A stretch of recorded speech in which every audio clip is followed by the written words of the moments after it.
खुलुमबाय आं रिंकु मनि नार्जारी बड'लेण्ड इंखं टेलिभिजननि स्टुडिअनिफ्राय फोसावनो सिगांदों मोनसे गोजोनथाव खौरां। बड'लेण्ड इंखं टेलिभिजनआ बानजायनो लादों अल इन्डिया लेभेलनि मोसानाय बादायलायनाय बड'लेण्ड डान्स मास्टार सिजन 1। देरहासार बादायगिरिया मोनगोन देरहासार बान्थाया 5 लाख रां, उन बान्थाया 1 लाख रां।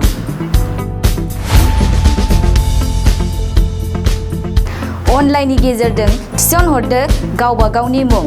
लिंकआ जाबाय www.bodolandinkhongtelevision.com।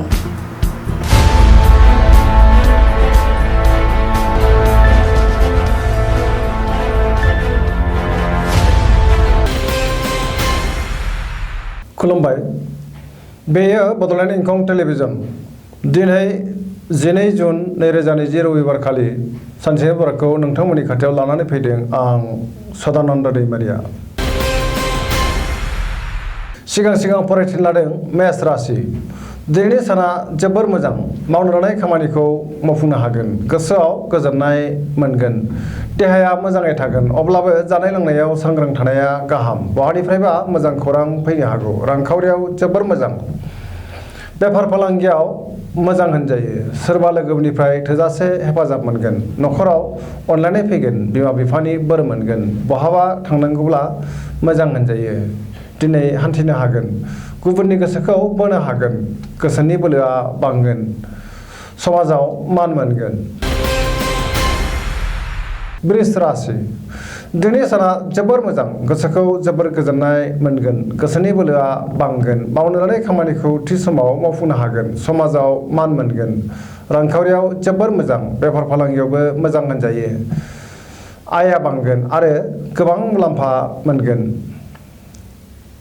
न'खराव बिसि फिसायनि गेजेराव अनलायनाय फैगोन, देहाया मोजाङै थागोन, गुबुननि हेफाजाब मोननो हागोन। जायखि खामानि मावा मानो गोरलैयैनो मावफुंनो हागोन। लोगोफोरनि अनसायनाय मोनगोन। मिथुन राशि।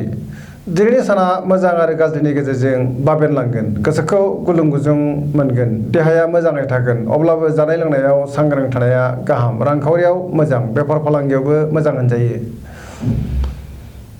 न'खराव अनलायनाय फैगोन, समाजाव मान मोनगोन, गोसोनि बोलोआ बांगोन, मावनो लानाय खामानिखौ मावफुंनो हागोन। सोरजोंबा दान्थे बिदान्थे जानो हागौ, सांग्रां थानाया गाहाम। कर्कट राशि। दिनैनि साना बारा मोजां नङा, गोसोआव नेगेटिभ एनार्जिनि गोहोम गोग्लैगोन, मावनो लानाय खामानिखौ मावफुंनो हानाय नङा। रांखावरियाव मोजांद्राय नङा, नाङा फाङा खरसाया बांगोन, बेफार फालांगियाव खहा जानो हागौ। देहाया मोजाङै थागोन, अब्लाबो जानाय लोंनायाव सांग्रां जानाया गाहाम। गोसोखौ गिलुं गिलुं मोनगोन, अदेबानि गुबुननि हेफाजाब मोनगोन। न'खराव अनलायनाय फैगोन, समाजाव मान मोनगोन। सिंह राशि। दिनैनि साना जोबोर मोजां, गोसोआव जोबोर गोजोननाय फैगोन, मावनो लानाय खामानिखौ थि समावनो मावफुंनो हागोन। सोरबा लोगोफोरनिफ्राय हेफाजाब मोनगोन। बहाबा दावबायहैनो खाबु मोनगोन। रांखावरियाव मोजां, धोन मोनगोन, बेफार फालांगियाव मोजां। गोसोनि साननायखौ गुबुननो फोरमायनो हायोब्ला गोसोखौ बांसिन गोजोननाय मोनगोन। न'खराव अनलायनाय फैगोन, समाजाव मान मोनगोन, गुबुननि गोसोखौ बोनो हागोन, देहाया मोजाङै थागोन। अब्लाबो जानाय लोंनायाव सांग्रां थानाया गाहाम। कन्या राशि। दिनैनि साना मोजां आरो गाज्रिनि गेजेरजों बाबेनलांगोन, गोसोआव गुलाय गुजाय साननाय फैगोन। रांखावरियाव मोजां, नाथाय खरसाया बांगोन, बेफार फालांगियाव मोजां, देहाया मोजाङै थागोन। अब्लाबो जानाय लोंनायाव सांग्रां थानाया गाहाम। गोबां सुबुंजोंखौ लोगो मोनलायगोन। न'खराव अनलायनाय फैगोन, गोबां खामानियाव मुखुब थागोन। लाइमोनफोरा गोसोखौ जोबोर रमान्टिक मोनगोन। तुला राशि। दिनैनि साना बारा मोजां नङा, गोसोनि बोलोआ लोरबां जागोन, गोसोनि साननाया देबार नांगोन, देहाया मोजाङै थागोन। रांखावरियाव मोजां, मोननो गोनां धोनखौ मोननो हागोन। न'खराव बिसि फिसायनि गेजेराव एना एनि फैगोन, समाजाव मान मोनगोन, बेफार फालांगियाव मोजां मुलाम्फा मोनगोन। सेंग्रा सिख्लाफ्रा गोसोखौ रमान्टिक मोनगोन, सोरजोंबा गाज्रियै रायखोमा जानोबो हागौ। वृश्चिक राशि दिनैनि साना जोबोर मोजां। गोदान खामानि मावनो खाबु मोनगोन। गोसोआव मोजां आरो गोग्गो साननाय फैगोन। मावनो लानाय खामानिखौ थि समावनो मावफुंनो हागोन। गोसोनि साननाया जाफुंगोन।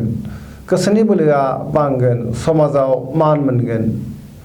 न'खराव बिसि फिसायनि गेजेराव अनलायनाय फैगोन। रांखावरियाव मोजां नाथाय खरसाया बांगोन। बेफार फालांगियाव मोजांद्राय नङा।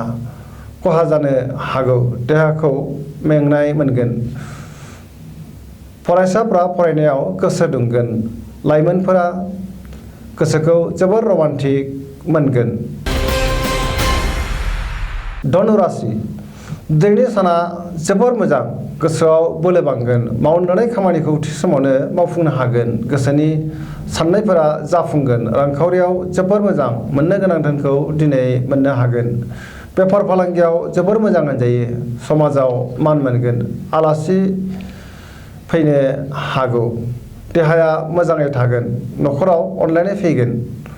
बहानिफ्रायबा हरखाबै मोजां खौरां फैनो हागौ। सेंग्रा सिख्लाफ्रा गोसोनि साननायखौ फोरमायलायनो हागोन। मकर राशि दिनैनि साना बारा मोजां नङा। गोसोनि साननाया देबारनांगोन। सिगांनि आद्रा खामानिखौ मावफुंनो हायैयाव जेंनाया बांगोन। रांखावरियाव मोजां होनजायो। मोननो गोनां धोनखौ मोननो हागोन। बेफार फालांगियाव मोजां मुलाम्फा मोनगोन। गुबुनजों मोजां सोमोन्दो लाखिनो हागोन।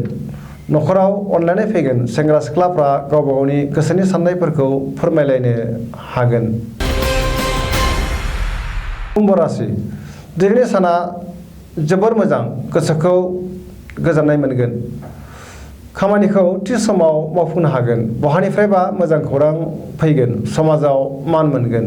गोबां मुंदांखा सुबुंफोरजों लोगो मोनलायगोन। रांखावरियाव जोबोर मोजां होनजायो। बहानिफ्रायबा गोबां धोन मोननायनि खाबु जागोन। देहाया मोजां थागोन। न'खराव अनलायनाय फैगोन। गुबुननि हेफाजाब मोनगोन। बिमा बिफानि बोर मोनगोन। मीन राशि दिनैनि साना मोजां आरो गाज्रिनि गेजेरजों बाबेनलांगोन।